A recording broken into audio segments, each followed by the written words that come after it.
faço essa pergunta para o senhor, porque no momento de crise é fácil, ou seja, fica mais fácil haver uma redução dos juros sem causar uma pressão inflacionária. E quando você reduz os juros, inevitavelmente pode haver ali uma valorização da sua moeda, não é o contrário, não é isso? Não, exatamente. Quando reduz os juros, você pode ter uma desvalorização da moeda, torná-la mais competitiva para a exportação, para a sua economia girar mais, e, portanto, o Banco Central poderia ter feito esse movimento com mais agressividade agora, porque nem sempre você tem uma chance de fazer isso, porque em outros momentos, esse movimento de redução custa em inflação.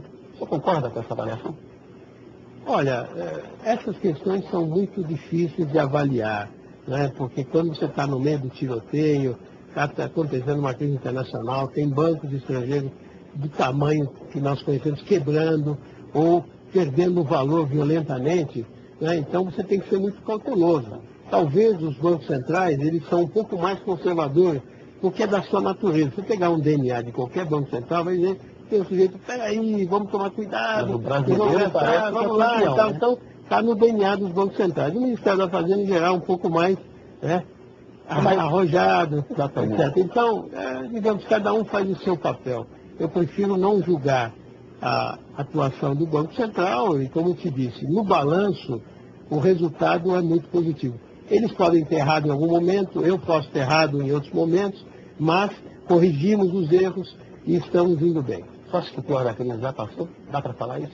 Eu acho que nós já chegamos ao fundo do poço dessa crise aqui no Brasil, porque nós tivemos 2 trimestres ruins, que foi o último trimestre do ano passado, outubro, novembro, dezembro, e tivemos o início desse ano, principalmente janeiro e fevereiro, em que ainda nós estávamos nos acomodando à crise. Faltava crédito, nós fomos atrás do crédito, as taxas de juros subiram muito, nós baixamos a taxa de juros, né? Estimulamos a demanda, criamos.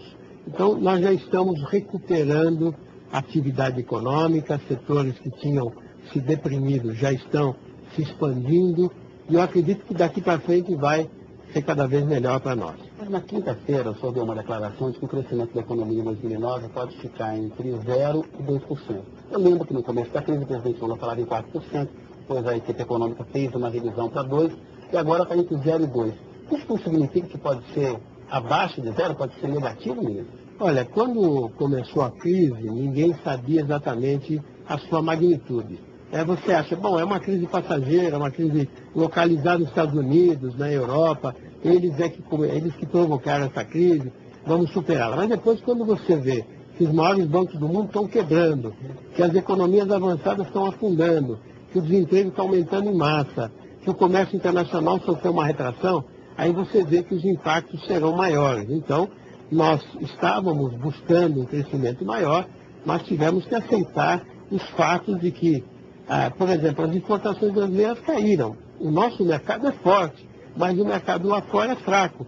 Então, nós conseguimos neutralizar o impacto da crise. O Brasil é um dos países que menos vai sofrer essa crise, então nós vamos sofrer. Então, veja, olhando para trás, o primeiro trimestre deste ano nós vamos ter crescimento negativo. Olhando para frente, vai ser positivo. Então, a gente está superando rapidamente os problemas e a população, inclusive a população, praticamente não sentiu a crise. Você entrevista a população e diz, bom, tem gente que diz crise, qual crise? A americana, a europeia, porque a massa salarial se manteve.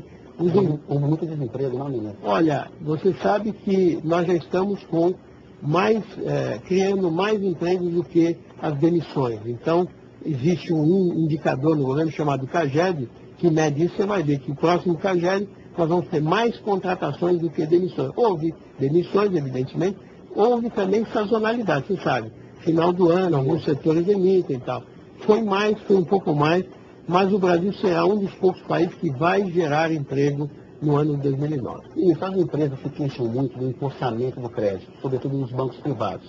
O setor público teve um papel importante. Graças a uma atuação aí do Banco do Brasil e da Caixa, houve uma oferta de crédito razoável para amenizar os efeitos da crise no Brasil. Eu acho que isso é meritório, é uma medida que parece acertada que o governo tomou. Agora, o outro lado da moeda, não há um risco que possa comprometer a rentabilidade desses bancos e, no futuro, o Banco do Brasil ou a Caixa ficarem com alguns esqueletos? A gente viu que o Banco do Brasil já teve uma perda de rentabilidade no começo do ano, né, ministro? O principal problema que a crise criou foi falta de crédito. Quando você não tem crédito, é como se você asfixiasse as empresas e o consumidor. O consumidor sem crédito, ele não vai consumir. E aí a roda da economia para. Se a roda para, aí começa o desemprego. Aí é ruim para todo mundo. Então nós tivemos que estimular os bancos públicos a fazer aquilo que os bancos privados não estavam querendo fazer. Que o banco privado é mais conservador, se fechou em cota, diz, peraí, eu só vou emprestar para quem eu tenho certeza que vai pagar, vou subir o juros, etc. Os bancos públicos foram instados a emprestarem mais. Agora, o que nós estimulamos é que eles tomem mercado dos bancos privados. Se o banco privado não quer emprestar, você vai emprestar no lugar dele e vai pegar o cliente. Então, tanto que o Banco do Brasil voltou a ser o maior banco em termos de ativos, de empréstimos, tá certo? Então isso é muito bom, ele está competindo. Trata-se de uma legítima competição. Todos os bancos vão apresentar rendimentos menores no primeiro trimestre desse ano, porque emprestaram menos e tiveram que fazer provisionamento, ou seja, quando a inadimplência sobe e subiu um pouco, eles têm que provisionar, isso diminui o lucro deles. Então, todos, não é só o Banco do Brasil. Pode pegar os 4, 5 maiores bancos, todos eles vão ter. Privados vão refletir. Porém, todos continuarão tendo lucros. O sistema financeiro brasileiro é um dos mais fortes do mundo, vai continuar muito bem e os bancos públicos estarão mais fortes porque vão ter fatia de mercado maior em relação aos bancos privados. Ministro, a Petrobras fez uma operação contábil recente e economizou cerca de R$ 1,5 bilhão em tributos. A Receita quer autuar a Petrobras e diz que há uma versão, né, de que a Fazenda não deseja essa autuação, deseja uma punição mais branda. Isso é verdade, ministro? Olha, acho que é uma confusão aí de informações. A verdade é a seguinte, a Petrobras, como qualquer empresa brasileira, ela pode ter a faculdade de escolher qual regime contábil ela escolhe, se é o regime de caixa ou de competência, né? Então, e ela pode mudar isso ao longo do ano. Em função das dificuldades que a Petrobras teve no ano passado, porque o preço do petróleo caiu e a sua arrecadação diminuiu, ela resolveu modificar o regime de competência para o regime de caixa. Ela teve também os lucros lá fora que foram gerados apenas por ter uma valorização do dólar. Então ela queria aproveitar os créditos tributários, tomou uma decisão que é puramente administrativa. Qualquer empresa, ela não precisa comunicar ao mercado. Ela tem que comunicar à Receita Federal dizendo, olha, estou mudando de regime contábil. Não é verdade que a Receita censurou a Petrobras ou fez qualquer condenação. Não estou dizendo nem que vai ter, não vai ter. O que houve foi que algum jornalista pediu para a Receita interpretar a medida provisória que estabelece a faculdade de mudança de regime contábil. Aí a Receita respondeu e alguém falou, olha, a Receita está criticando a Petrobras. Mentira, não criticou coisa nenhuma. Simplesmente ela atendeu ao pedido de um jornalista e disse qual era a regra. E alguém falou, olha, ela está criticando. Não está criticando, ela não pode, mesmo porque trata-se de um contribuinte que tem sigilo tributário e ela não pode comentar se, porventura, ela acha que foi errado, ela fará uma investigação, fará uma autuação que nós nunca vamos saber, porque trata-se de sigilo. Então, sigilo... O senhor é o chefe da Receita, como ministro da Fazenda, a Receita Federal está subordinada ao senhor. Na opinião do senhor, é caso de autuação? Veja, eu jamais poderia falar porque estaria infringindo o sigilo fiscal. Mas a Receita, embora esteja subordinada a mim, ela tem uma atuação independente. Quem ela vai investigar é dentro dos critérios dela. Ela vê sinais, ela vê indicações, a empresa comunica, ela está mudando, ela vai lá e fiscaliza e nós nunca ficamos sabendo. Senão nós estaríamos colocando uma empresa à mercê da opinião pública quando é inadequada.